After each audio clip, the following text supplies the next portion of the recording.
Hello Nandedkar. आज आले होते मी Shri Sambhaji college of pharmacy येथे, कारण की आज होता माझा पेपर, म्हणजेच दिवाळीच्या आधीचे दिवे लावायला.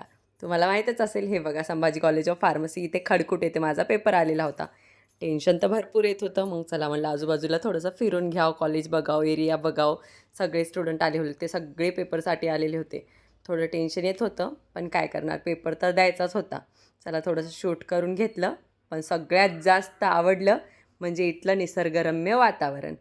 खरंच खूप भारी होतं. पाहिलं छान झाडे वगैरे एवढंच छान दिसतं, एवढं सुंदर दिसतंय ना, खूपच छान वाटते. थोडंसं शूट करून घ्यावं म्हटलं.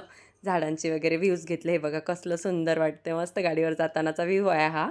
खूपच भारी वाटला. मग नंतर चला म्हटलं कॉलेजच्या बाहेर पडू. कॉलेजच्या बाहेर निघताच मग वॉचमॅन काका बसले होते तिथे. मी मस्त व्हिडिओ काढणारे, मला तर लई शौक फोटो व्हिडिओ काढायचा. चला म्हणलं काढू. वॉचमॅन काका म्हणले झालं ना तुमचं पेपर, चला निघा की म्हणे, काय व्हिडिओ काढत बसले म्हणे. तर चला जाऊ दे म्हटलं, रागवतील त्याच्या आधी निघून जावं. छान, मग असा झाला आजचा आमचा paper. Bye bye. Thank you so much मंडळी. असेच व्हिडिओ पाहत राहा. धन्यवाद.